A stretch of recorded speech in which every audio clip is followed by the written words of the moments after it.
동슬라브족의 역사. 동슬라브족의 9세기 이전 역사에 대해서는 알려진 바가 거의 없다. 문명 세계와 철저히 등을 지고 살았기 때문이다. 여기에 관련된 고고학 자료의 양도 적어 역사 자료로 활용하기도 어렵다.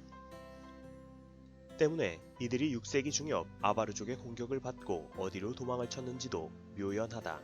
그냥 사방으로 뿔뿔이 흩어졌다고 학자들은 추측하고 있다. 그러다가 바이킹이 유럽 전역으로 활개를 치는 9세기가 되면서 동슬라브인들의 흔적이 최초로 역사에 남는다. 당시 바이킹은 해적이기도 했지만 뛰어난 상인이기도 했다. 이들은 발달된 비잔틴 제국과 교류하기 위해 스칸디나비아 반도에서 발트해를 거쳐 비잔틴 제국에 이르는 무역로를 대대적으로 개척했다. 발트에서 핀란드만을 거쳐 강을 따라 비잔틴 제국까지 오는 경로이다. 이러한 무역로는 흔히 발트의 실크로드로 불린다. 그런데 발트의 실크로드를 지나다 보면 반드시 동슬라브족과 만나야 했다. 그리고 이럴 때면 바이킹 상인들은 쉽게 해적으로 변모했다. 상대가 강하면 교역을 하고 상대가 약하면 그냥 뺏어라. 때문에 강가에 사는 동슬라브족들은 숱하게 바이킹 선박들에게 약탈을 당해야 했고, 이런 상황이 반복되자 동슬라브족들은 서로 뭉쳐서 점점 하천 주변에 요새를 짓고 살게 된다. 이것이 바로 동슬라브족 도시국가들의 시작이었고, 그렇게 형성된 도시국가 중 유명한 곳들이 라도가호 연안의 노브고로드, 드네프르강 유역의 스몰렌스크와 키예프 등이다. 하지만 이들 도시국가는 9세기 후반 바이킹들에 의해 차례로 점령당하고 이후 키예프를 중심으로 국가가 세워진다. 이름하여 키예프 루스다. 그런데 키예프 루스의 지배층은 바이킹족들이었지만 대다수 국민은 동슬라브족이었기 때문에 키예프 루스의 세력 범위가 상당히 크다. 결국 소수 바이킹족들이 다수 슬라브족들에 동화되어 키예프 루스는 슬라브족 국가로 현재 인식되고 있다. 한편 키예프 루스는 비잔틴 제국을 침입하려고 콘스탄티노플을 자주 침략하려 했지만 번번이 실패했고, 그러다가 결국 된통당하고 만다. 키예프 루스, 아이고 잘못했습니다.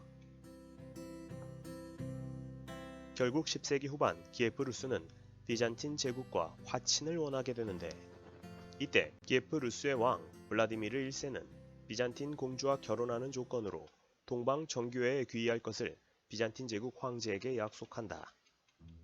이것은 동방 정교회 전도 역사상 매우 중요한 사건 중 하나였다. 비잔틴 제국은 공주 한 명의 희생으로 동방 정교회 세력을 기존의 2배 이상으로 확장할 수 있게 되었기 때문이다. 루스놈들 땅덩이도 크고 인구도 많잖아. 그리고 이후 키예프 루스 교회는 비잔틴 제국을 제외한 나머지 지역에서 가장 중요한 동방 정교회 교회로 성장한다. 그러다 비잔틴 제국이 멸망한 뒤에는 모스크바에 있는 교회가 콘스탄티노플을 대신해 동방 정교회를 대표하게 된다. 하지만 키예프 루스는 블라디미르 1세가 죽은 뒤 분열하여 노보고로드와 모스크바를 중심으로 한 북부 지역은 러시아 민족을 형성하고, 민스크를 중심으로 활동한 중부 지역은 오랫동안 폴란드, 리투아니아의 지배를 받게 된다. 그런가 하면 키예프를 중심으로 한 남부 지역은 오랫동안 몽골의 지배를 받은 탓에 다른 슬라브족들과 동떨어진 상황에 놓여 훗날 우크라이나 민족을 형성한다. 슬라브족 대이동의 결과 오늘날 유럽의 양대 세력으로 성장하다. 4세기 중엽 훈족의 대이동과 함께 시작된 게르만족의 대이동으로 찬란했던 로마 문명은 붕괴한다. 그리고 6세기 중엽 아바르족의 대이동과 함께 시작된 슬라브족의 대이동으로 그리스 문명의 후계를 자처하던 비잔틴 문명은 점차 쇠락하고 만다. 그런데 사람들은 전자는 익히 알고 있으면서 후자의 사건에 대해서는 잘 모른다. 왜 그런 것일까? 서유럽 중심으로만 세계사를 가르치고 배우고 있기 때문이다. 사실 우리 역시 동유럽 역사를 얕잡아보는 경향이 있지만 이미 1100년 전부터 유럽은 게르만족과 슬라브족에 의해 크게 양분된 상태였다. 이는 10세기 초 유럽의 판도만 봐도 알 수 있다. 서쪽의 게르만족, 동쪽의 슬라브족이 나뉜 10세기 초의 유럽 모습은 20세기 철의 장막 시대와도 비슷하다. 물론 슬라브족으로 대변되는 동유럽은 유럽 역사에서 약자일 때가 더 많았다.